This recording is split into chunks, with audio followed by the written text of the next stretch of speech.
My dear Masala podcast fans, I've written a book called Bad Daughter. You surprised by the title? I think not. I've never shared such deeply personal things before. I talk about growing up in poverty. I talk about my father's violence, my mother's murder. I talk about how I turned my pain into power, navigating mental health, sexuality, spirituality, and patriarchy. Bad Daughter is my story of going from Mumbai's slums to New York's billboards. But it's your story too. What's the message of this book? It doesn't matter where you come from. It doesn't matter what happened to you. You still get to have the life that you want. If you're looking for a book to move you and inspire you to change your life, type in Bad Daughter by Sangeeta Pillai on Amazon or go to my website baddaughter.co.uk. Sharam, Badtameez, Chee. I'm Sangeeta Pillai and this is the Masala Podcast, a Spotify original where we talk about all those things that we're not supposed to talk about as South Asian women. Sex, sexuality, periods, menopause, mental health, nipple hair, shame, and many more taboos. I do the porn work, I do the massages, the fetish work is mistress sessions where, you have people like into feet worship, people like getting spanked, strap-on work and all that, It's time we heard the voices of real South Asian women, not just those we see in Bollywood or in mainstream Western media. It's time we had a real voice, a loud and proud and strong voice. Asian people are kinky as much, I think they've tried to hide it. But I think they're so repressed, some of them are. I've invited some incredible women to join me around my virtual kitchen table and put the world to rights. In this episode, I speak with Sahara Knite. She's a British Indian adult performer who also works as a mistress, a live webcammer, and a chat host. She's also a TV star who featured in Game of Thrones. Sahara and I sat across my kitchen table and talked about her life as a porn star, how she got started in the business, how her family found out what she does, and then how that affected her relationships with them. We also discussed some of the fetishes she comes across in her work, some of which are very South Asian. Sahara Knite, welcome to Masala Podcast. Hi, thank you for having me. I wanted to start by chatting to you about how you got into the adult entertainment industry. How did I get into this industry? Well, I got into the industry in 2004, initially for extra money. I'd left uni, I was working full time, and then in that time I had sort of part-time jobs as well to help pay for student loans, credit card debts. I was living in London. Which is always really expensive. Which is very expensive. And I just I needed a way to clear debts and just make some extra money. So at the time they used to have a newspaper called The Stage. So I went through that one day and there were these, there were adverts in there for solo girl modelling, and I sort of knew what it was. So I contacted one of the adverts, and that's how it happened. I spoke to the guy and then he was like, "Are you really sure?" And I was like, "Yes." And he said, "Well, sometimes girls say they are and they're not." I was like, "Right." And then he said, "Well, I'll meet you for a coffee first." And that's how I met him for a coffee. Then he was like, "You just wanted to make sure." And yeah, that's how it started. So I started off doing that. And then I started doing calling channels like Babe Station and then full on porn. That's how I got into it in 2004. And how old were you at this point? I was 28 at the point. Wow. I was a bit old for the adult industry because most girls do start around 18, 19. But yeah. That's really young, isn't it? Yes, I think 18 is very young. I think they should be at least, my personal on that is 21. I hear you. Talk to me a little bit about your background. So I grew up in a very strict Muslim household. I'm the eldest of 4 kids. I've got 3 brothers, so the only daughter. Looking back now, I sort of think I was quite a good child. when I listen to friends talking about, you know, they're going out and drinking, and I think I was a good child, you know, even though my mum didn't think I was. You know, when you're 14, 15, 16, you know, when my rebellious stage wasn't that much. It was mostly to do with my hair. My mum had a thing about, you know, you had to have long hair. Like any Asian girl. Yes, and it had to be always in a plait or a ponytail. Yeah. I remember having an argument once one morning. I had it out. I still remember this argument because it was just hilarious. It wasn't at the time, but it is now. I wanted to leave my hair down, and I came downstairs, and she literally went, "Yeah, you're not going to school like that." And we had an argument over my hair, and I had to put my hair in a ponytail before I had to leave the house. When I was about 15, 16, I really wanted to have a perm, because that was all the fashion at the time. And she wouldn't allow me. She was just like, no. So I used to have a little part-time job, which she allowed me to have, in a shoe shop. So I saved the money. And one day I made an appointment with the hairdresser. I came back and my mum just went, "What the fuck have you done to It was a perm. I think I was 16 at the time. I was at college. And yeah, I don't think she was very happy about that. Was there a lot of restrictions on kind of what you could wear and keep your legs covered and all of this kind of stuff? God, lots of restrictions. Because it was Muslim as well. You had to make sure your legs were covered. You know, you're at school, so you've got a skirt on with pants underneath it. You mean like trousers? Like trousers, like tight trousers underneath, you know, legging type trousers, because you couldn't show your legs. So even at home, it was like, you know, nothing, no ankles showing, no anything. Nothing tight, it had to be all loose. When you leave the house, you had to put a scarf on. We used to argue about that as well, the hijab. Now I put the hijab on just for shooting, but at that the hijab was a sticking point so much. It was like I wasn't allowed out the house unless I put it on. And then even though my cousins lived up the street, and you'd go around there, and then you'd get a call about 10 o'clock saying, "Where are you?" I'm like, "You know where I am. I'm at your brother's house." "Oh no, you have to be at 11 o'clock now. You've got to be at home. Got to be at home, right? You can't be outside of the house after 11 o'clock at night." Because nothing good happens in the dark. Right? Yeah, absolutely. It's not like, I still always think this, it's not like, you know, if I want to go do something, it's not like in broad daylight, there are no options, whether I want to get drunk or have sex or whatever you think I'm going to do. Nothing good happens after dark. That's my mum's and Nothing my parents. good happens after dark. Yes, you have to be at home. There's no need for you to be out after 10 o'clock at night. Just be at home. So let's talk about the work that you do. So you do, from your bio, it says you do lots of adult videos, you do video calls, you do massages, you do mistress sessions. Yeah, I do everything. Mistress sessions is fetish. Oh, yes. Yeah, so obviously I do the adult industry. I do the porn work, I do the massages. The fetish work is mistress sessions where, you know, you have people like into feet worship, people like getting spanked, strap-on work and all that, you know. Lots of kinks and fetishes out there I cater for. Phone chat, webcam. Yeah, I do a wide range of stuff. So is there any fetish that has made you go like, oh my God? Does anything make you go? Not anymore. I mean, there are things I don't do. I mean, there are people who are into scat and things like that. If people don't know what scat is, that's shitting. Yeah, people are into that. But I draw the line at that. Bestiality and... obviously underage. Draw the line. Those three things.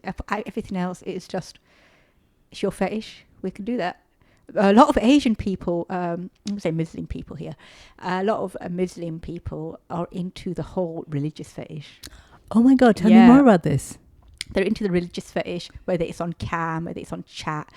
So describe that to me. Yeah, they want to imagine you in the hijab, and you know, some of them into. I sort of draw the line at blasphemy. I draw the line at that, and I draw the line at certain things. Like they'll say, "Oh, can you say that you're ripping the Quran up?" And I go, "No, I draw the line at that," and other things on the Quran. But you know, they'll be like, "Oh, imagine me, you know, doing this to you when you're praying namaz and things like that."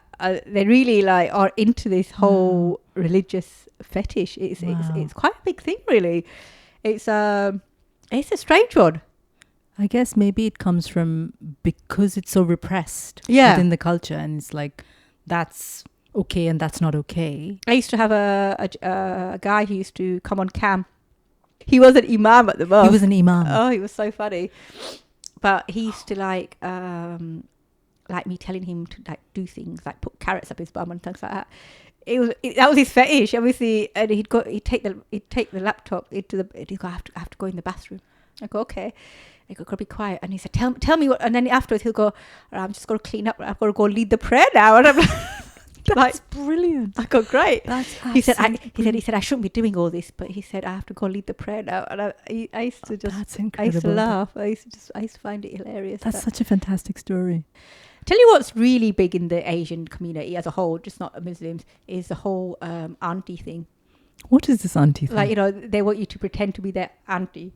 Oh my God, like Yeah. auntie. Auntie, yeah. Auntie. Be my auntie. Or they've got like, I had this one guy who used to, he was an Asian guy. Not saying Asians are weird at all, but they are kinky. He wanted me to pretend to be his sister. Ooh. But it wasn't not in that way. He said, oh, my sister, half of it, I don't really know whether it's true or not, but he'd tell me his sister was living with him. And he'd say, oh, you know, she hangs about the house in like really low cut tops and stuff, and he like turns him on, and then when she's out, he goes through the underwear drawer and smells the knickers and stuff. I used to have to try not to laugh because sometimes I couldn't tell whether it was actually he was telling Real the or truth made up, or it was yeah. just all made up. And yeah, and he'd say, oh, then I sometimes listen to him having her and her boyfriend having sex and wanking off. God. Asian people are kinky as much, you know. I think they try to hide it, but I think they're so repressed. Some of them are. Which is exactly, I think, because the culture is so repressed and we're not supposed to know about sex or talk Yeah. about sex. I'm sure. What does that lead to? Kink, right? I think it leads to kink, but I also find Not that there's anything wrong with there kink, but isn't you know, anything because wrong with kink. What I find within the culture as a whole, I mean, it happens with sort of Caucasian culture as well, but more so with the Asian culture. I sometimes find that, I'm not going to say all guys, but a lot of guys, they don't know how to speak to a woman. They can be quite derogatory when they speak to you. And I don't know whether that's how their parents, I'm not saying how their parents have brought them up, but in some ways they've been brought up to think that because they're a boy, they're better. they're better.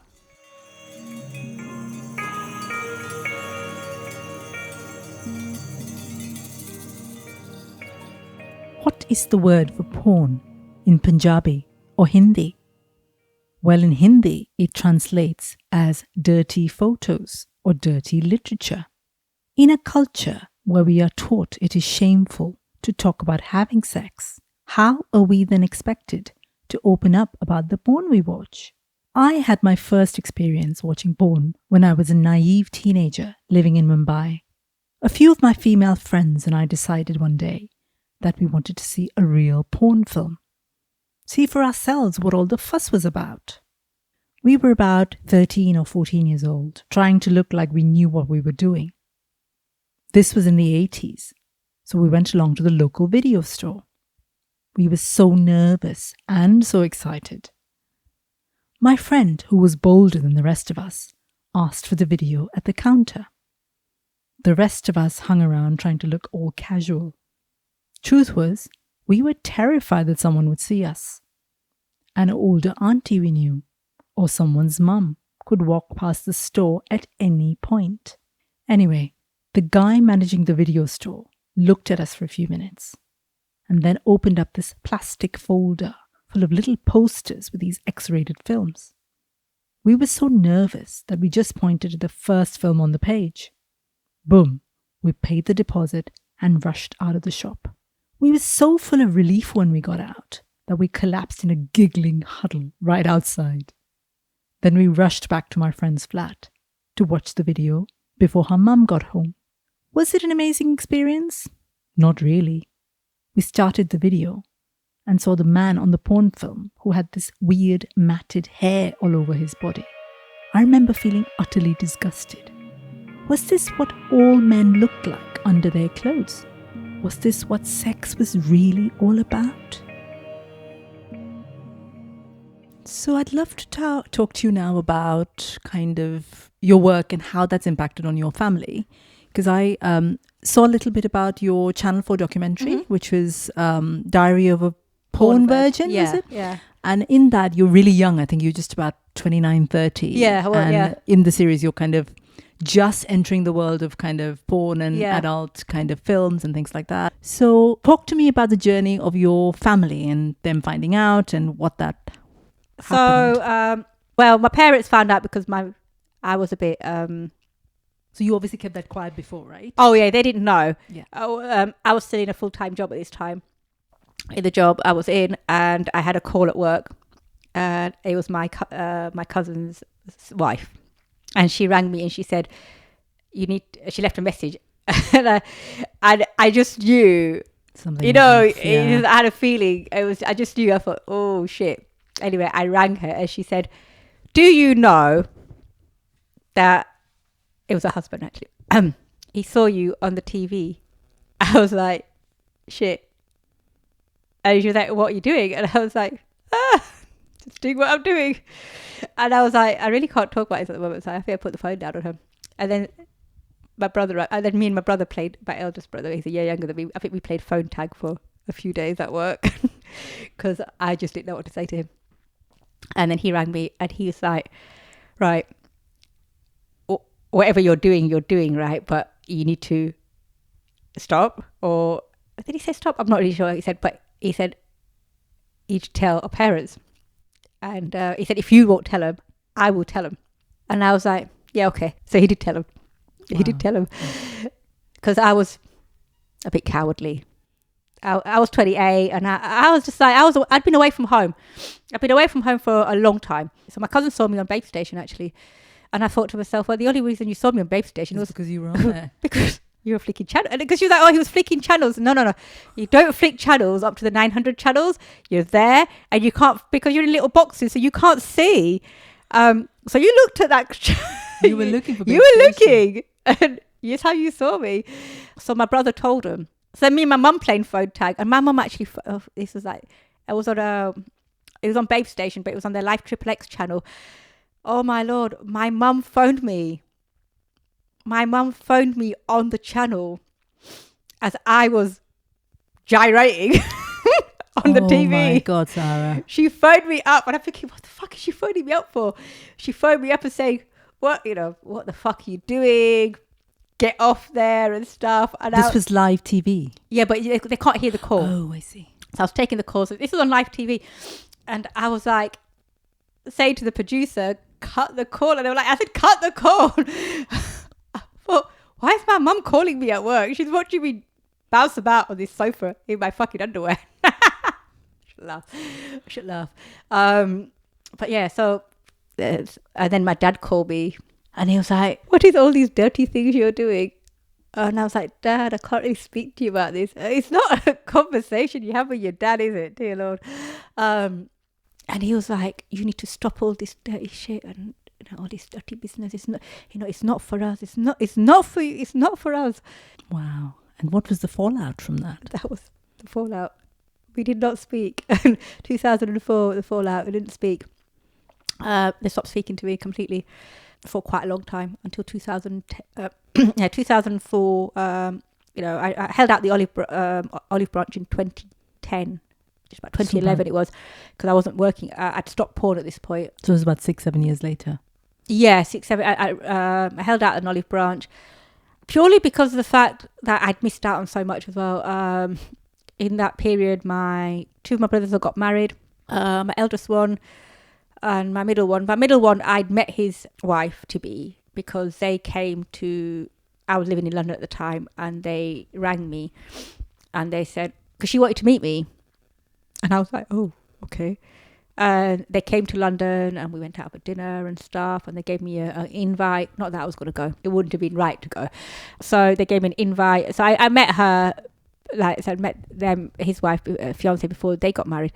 But yeah, my eldest brother got married, and then I got blamed because he had an arranged marriage. And even though he'd sort of told them that it was a bit of a, my parents blamed me, saying, oh, the marriage nearly didn't happen because of you, because of what you've done, and, the shame. And I was like, but they're not marrying me.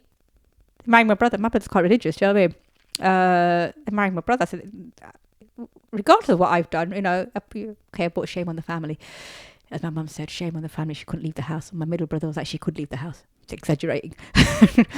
But shame on the family and things like that. My eldest brother had, at the time when in 2010, he had a daughter. So then I had the debacle of I wanted to take, you want to buy gifts for your nieces, don't you? And I only had one niece at the time, so I'd bought some stuff. And then it was sort of like, well, I don't know whether my sister-in-law would accept it. So both my brothers got married. I missed out on their weddings, I'm the only daughter as well. I'm their only sister, and I didn't get to go to their weddings. And that is always going to be like, whilst I don't regret anything, I'm not going to say regret, but it's a sadness, really. You want to be there for your brother's weddings. You want to see them get married. You want to see them happy, whatever. And I missed out on both of their weddings. What about broader society? So what if you've met someone within the kind of Asian community? What's their reaction like to the work you do? Well, when I first got into the industry, there was a lot of hate. I think mostly it was Muslims. What kind of hate? Like what messages? I mean, not personally to me, but there used to be a lot of forums at the time, and they used to put on there saying, "Oh, look at this, shame that she's brought onto the community. Got to find her and kill her. Somebody needs to do her in and all that." I was like, my God. And these are things I hadn't thought about when I got into it at all. The truth is, I didn't give any of this any thought. I hope I was literally away from home. I was 28. I was just doing what I was doing. Wanted to get some extra money. I never gave anything else, the wider thing, any thought. I didn't give any thought to how my parents would be, family would be affected, how my parents would be affected. The wider community as a whole is not really an issue, but you'd sort of think like your family would stand by you a little bit. It's all based on the fact that it's not saying it's in your face, but it's out there. It is for anyone to find. And it's sex before marriage, which is a no-no. Nobody has sex before marriage in Islam or Asian culture. They're all doing it. They are all doing it. I was speaking to a nurse, a sexual health nurse, and we were talking about STIs and stuff. And she said to me, and I was surprised because she said to me, STIs in the Asian community are rife. And she said, normally anal STIs. And I was like, what do you mean? Why is it anal STIs? Why is it rife in Asian communities? So they're all having sex, obviously. Oh, I've just got it, because it's if Condom. you're having anal sex and that's not real sex. Yeah, apparently. Oh, yes. But I'm like, aren't they using condoms? Obviously not.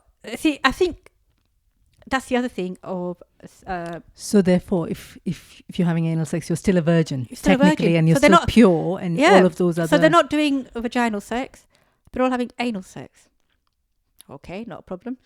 Fine. But I don't think some of these people having sex seem to think that they should be getting... So they're getting tested. They're going in because they've got symptoms. So they should be being taught about sex. Asian as a whole, and Asian communities, Southeast Asian, whatever. Even on HIV, the nurse was saying that it's because people say it's taboo. They don't want to talk about HIV. They don't want to talk about STIs. And she said HIV is also on the increases in Southeast Asian communities. Asian communities have got to accept that you have gays, gay people in the community. It's this, accept that. And accept the fact that people are having sex. And accept the fact people are having sex. And put into place sexual education, and don't make it so taboo. Make it so people are aware that whether you're having vaginal sex, anal sex, oral sex, make sure you're protected, make sure you're getting checked, because if you're having sex with multiple people, okay, let's take away the fact of multiple people. You could be having sex with one person, but that other person, you don't know what they're doing, and families don't talk about it. There needs to be community liaison officers or community events or community things where this is discussed, because your families ain't going to discuss it with you. Family don't even discuss, when you start your bloody period. I mean, when I used to learn about, I'm not going to say learn about sex, because I learned it from a book, from reading books. But when families get together and, you've got women in the kitchen or cooking, and they are rude, actually. When they're talking, they're rude. And that's and then they'd go, shh, shh, can't say anything. And you'd be like listening at the door with your ear, trying to see what they're saying. And that's how that's how you learn things. I think my grandma's sister, she was quite young when she got married, I think early 20s. And I think her husband literally fucked up the ass. And she didn't want to get fucked up the ass. But she was like, And she was telling us, right? And I think I was about 15, 16. And I'm like, why would you do something you don't want to do? You have to do what your husband wants. It really is irrelevant what It's you may or may not want. Yeah, right? and you have to keep the husband happy. Otherwise, he looks elsewhere.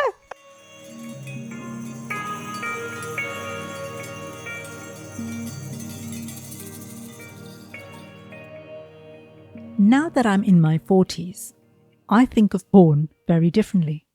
It's a great place to explore our sexuality, to find out what turns us on, experiment with different things, perhaps even expand our sexual repertoire. But I have to admit, I still don't have the easiest relationship with porn. Yes, watching porn turns me on. Watching beautiful people having sex always does. But that's the point right there. Porn is full of beautiful people with a certain type of body. A porn body. The big breasts. The impossibly narrow waist. And my pet peeve, hairless vulvas.